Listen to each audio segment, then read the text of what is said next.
What's good, R&B squad? This is Out of Ruth. I trust that this message meets you guys in good spirits.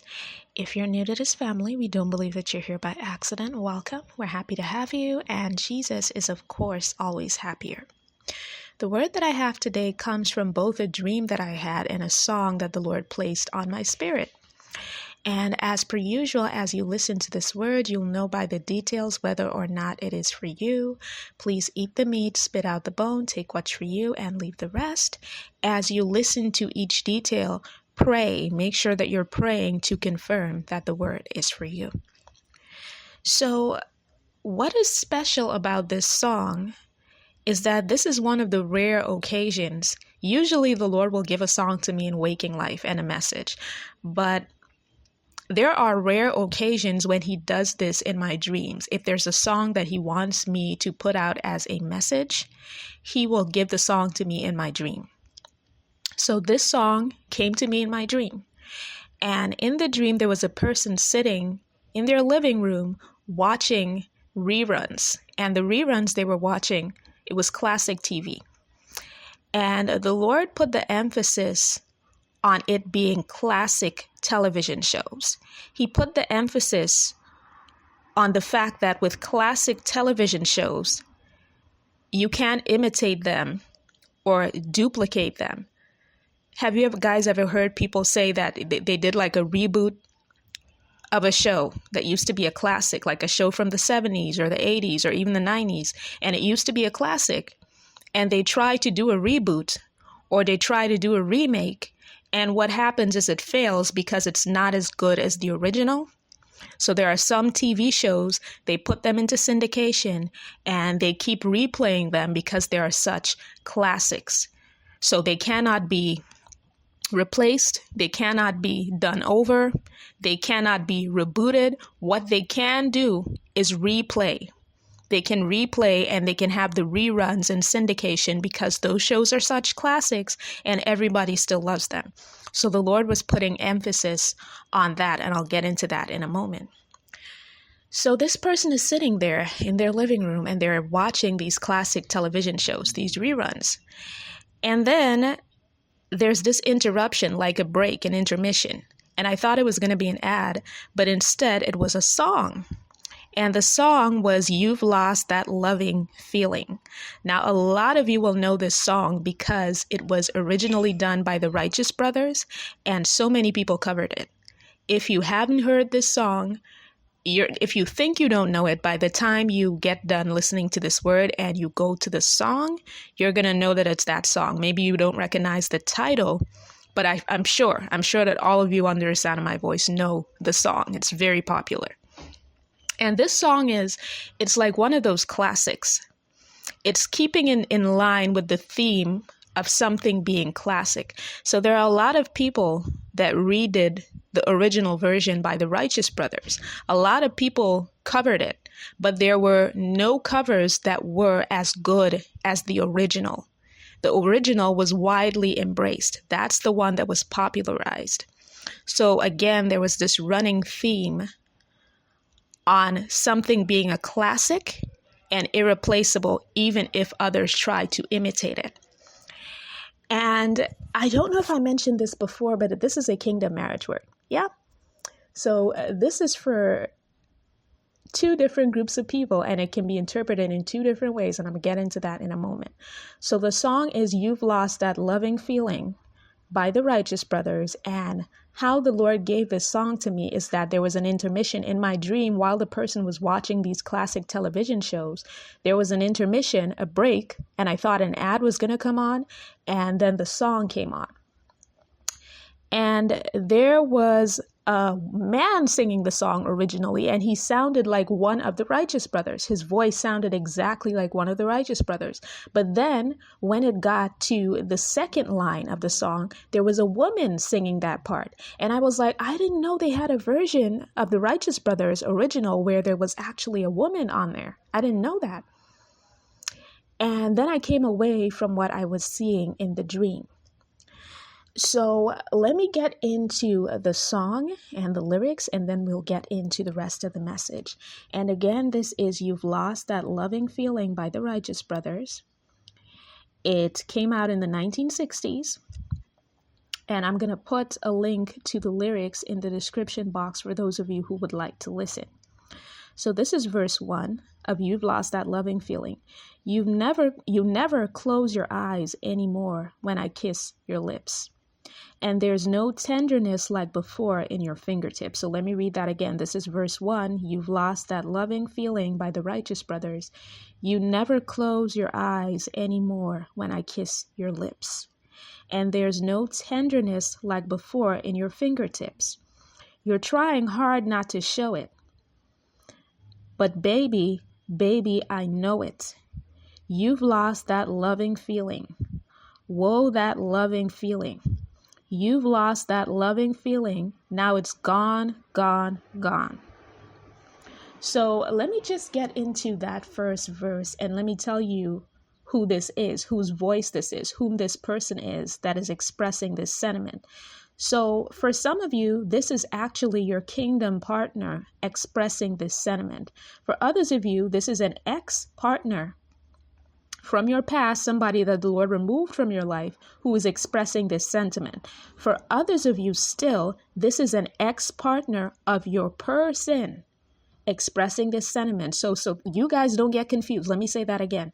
For some of you, the person expressing this sentiment in this song is your kingdom partner. This is your kingdom partner feeling this way about you. For others of you, this is an ex, someone that God removed from your life who is expressing this sentiment about you. For others of you still, this is the ex-partner of your kingdom partner who's expressing these sentiments to them. So it can be actually 3 different voices speaking here and persons looking at things from different perspectives. So now I'm going to get into the rest of the lyrics and then I'm going to get into the rest of the interpretation. So this is verse 2. Now there's no welcome look in your eyes when I reach for you. And now you're starting to criticize little things I do. It makes me just feel like crying because baby, something beautiful's dying. And then it goes back to the chorus. You've lost that loving feeling. Whoa, that loving feeling. You've lost that loving feeling. Now it's gone, gone, gone. And then we get to the bridge. Baby, I'd get down on my knees for you. And that is so important for some of you. Pay attention to that. Baby, I'd get down on my knees for you. If you would only love me like you used to do. We had a love you don't find every day. So don't let it slip away. I beg of you, please. I need your love. I need your love. So bring it on back. Bring it on back. And then it goes right back to the chorus. And it ends. The song ends. So let's go in a little more detail into who is expressing this. So for some of you, this is your kingdom partner. And your kingdom partner may feel, because the two of you are in separation, and most likely you're in separation if this is how they feel, your kingdom partner may feel that you don't love him or love her anymore. Because of the separation, because of the things that led to the separation, some of you had a really nasty fallout. For some of you, there was some betrayal of trust. There were some things that happened that caused you to pull away from this person, or this person pulled away from you because they were being misled and misguided. In some instances by their own feelings, in other instances by other people giving them bad advice. So whatever the situation was that caused the two of you to separate, this person now, they're looking at you from a distance. And for some of these people, they actually can see you because they follow you in social media. Some of them are looking at your social media anyway, even if they don't follow you. And for others of you, you may be popping up in this person's dreams even. So one way or the other, they're seeing you, either in the spirit or in the natural. And it seems as though you're doing fine without them because you're not laying down and dying. Do you see what I'm saying? Your life is going on. Yes, you miss them. Yes, you love them, but you are allowing the Lord to work on you and work through you and work in you during this separation. So you're not sitting there wallowing over this situation. And your person is interpreting that, and I said this in another word, your person may be interpreting that as you doing fine without them and even no longer loving them. So it's like they're looking at you. Remember I said some of them are looking at your social media. Some of them are actually, they can see you in real life. If you don't live too far away from them, you guys live in the same neighborhood, they might see you around to familiar places where the two of you used to be. Some of them you might be working with this person and they may see you every day at work. And for others of you still, this person, you're appearing in their dreams. And the common denominator there is that as they look at you and as they think about you, and because you have not been reaching out to them, many of you are not even reaching out. Many of you just said, you know what, I'm going to let this sit with the Lord. I'm going to let him do what he's doing. I'm going to trust his timing. So you haven't even reached out to this person. And that's another thing. That is what is making them think as well. Aside from seeing you going on living without them, you not reaching out to them, because maybe in the past you would be the one to reach out. It was always you. When there was a lapse in the relationship and there was like silence and nobody was talking on either side, you would be the one to be the bigger person, so to speak, and reach out to them. But you got to a point where you said, you know what, I am not going to interfere with what God is doing. If God has them in correction, if he has them in pruning, I'm going to let God do what he's doing until he gets done with it. And I'm just going to be over here minding my own business and serving the Lord. That is the position that some of you have taken. And because of that, your person is misinterpreting that as you no longer loving them. And it's not that you don't love them. You still love your person. The thing is that they think that you minding your own business and letting God work on you and living your life while you wait is the same thing as you no longer loving them. So in essence, they're looking for signs, they're looking for clues, and some of you, you're very private, so they're not picking up anything from your social media. If they're looking for clues on your social media, they can't find anything there. They're trying to ask people about you, people that know you, how is so-and-so, how is she doing, how is he doing? They're trying to get information, but they can't, because the Lord has them in a position where they can't know too much about what's going on with you. And that's good. That's for their own correction. And they're just sitting there wondering, does this person even still love me? Does he still love me? Does she still love me? Does this person still love me? And look at this verse. Look at the bridge. The bridge that says, baby, baby, I'll get down on my knees for you. If you would only love me like you used to do. When this person comes back into your life, when they finally break the silence, at some point, it may not happen right away, but at some point, they're going to express to you that they intend to marry you, that their intention is to make a life with you. It says so right here. Baby, baby, I'd get down on my knees for you. So in some instances, that means that they would do anything to have you love them again, to return their feelings, to have you return their feelings. And for others of you, this is an outright expression of wanting to spend the rest of their lives with you. So there are those of you, when your person comes back into your life, this is what they're going to express to you. They may not express it right away. They may try to wait until the two of you are comfortably communicating again, and then they'll express to you that they really want a life with you. So that's for the people whose kingdom partner is feeling like this. For others of you, this is an ex who is feeling like this, but this ex is not your kingdom partner. The Lord has already expressed to you that you and this person are not meant to be with each other. And the Lord removed this person from your life. For some of you, you were devastated when this person left, and you felt like the Righteous Brothers felt when they sang this song. You were in the position where you were saying to this person, you've lost that loving feeling. I'll do anything for you to love me again. But the Lord is healing you day by day. The Lord is healing you every day. And because the Lord is healing you every day, you're getting past that feeling that you can't live without this person. You're getting past this feeling. You're healing, and you're healing beautifully. And now, because you're healing, this ex, and for some of you, this person was very toxic. They didn't treat you right at all. You couldn't trust them. Every time you turned around, they were with somebody other than you. People were bad-mouthing you. They weren't standing up for you. This person really did you dirty. And you came away from that and you forgave them and you're starting to move on with your life. But here's the thing. Let me tell you about partners that the enemy assigns to us. When those people see you moving on, it's like they can smell it. It's like the enemy alerts them to it. So once they sense that you're moving forward and that you're healing, that's exactly when they're going to move back in. That's exactly when they're going to try to, snake their way into your life again. And they're going to come at you with all of this stuff, and it's going to sound really good because this is what you wanted to hear them say while you were together. They're going to tell you they love you. We had a love that you don't find every day. Let's try to work it out. But remember what the Lord told you, for those of you whom this part of the word is for.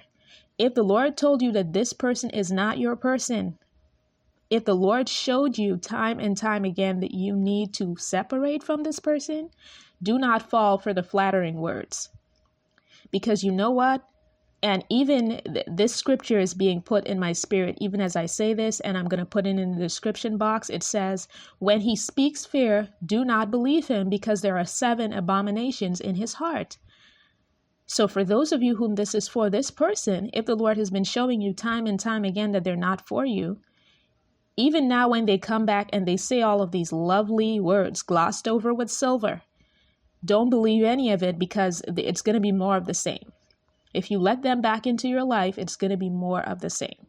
So you're in a position now, if this word is for you, to figure out which one is it. This person that's expressing this to you, is this your God-ordained partner? And for those of you who know that it's your God-ordained partner, you're going to know because the Lord has been rooting for that person. Even when that person wasn't around, even when you wanted to give up, the Lord has been rooting for them. The Lord has been putting in a good word. The Lord would not allow you to forget this person. And you know it's the Lord because of the way he reminds you, because of the way he tells you to hold on. If that's the position you're in, then this person is coming back with good intentions. But if the Lord has been showing you and telling you repeatedly that this person cannot be trusted, that this is not the one, when they come back and they make these expressions to you of love and they make it seem like they want to change and be better, don't believe them.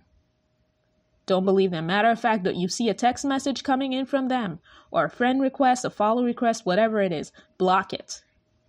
Block it, because they're up to no good. And then there's those of you whom this word is for, but this is actually your kingdom partner's ex who's expressing this to them. So you see, what's interesting about this is that you and your kingdom partner are right at the brink of coming together. You're right on the brink of coming together. And this can apply to you even if you have not met your kingdom partner yet, if you're meeting this person for the first time. So even if you're just meeting this person, your kingdom partner, or you already know who this person is, this is exactly when, right when they're about to come into connection with you, right when they're about to establish communication with you or re-establish communication with you, for those of you who already know who this person is, that's when the enemy will send the ex back.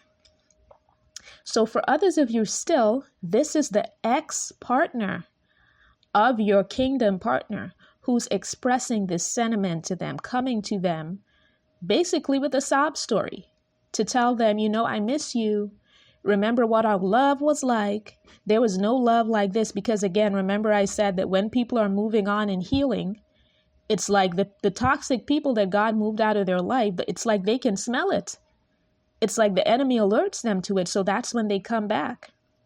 So somehow these exes of your kingdom partner, or this ex of your kingdom partner, they have a sense that your person is getting ready to move on with you. And they may not have even know about you yet. Some of them know about you because they're nosy and they're snooping. Others don't. But they can tell that your person is at the point where they're healed and they're ready to move forward without them. And so they're going to come back into the picture and they're going to say, remember how things used to be. Remember how much we loved each other. I would do anything to have that back if you just give me another chance. But you know what? If this is for you, just know that you don't have to worry about that, because two things. That ex is not for your partner, and your partner is not for that ex. That's the first thing. The second thing is, when God says it's go time, it's go time.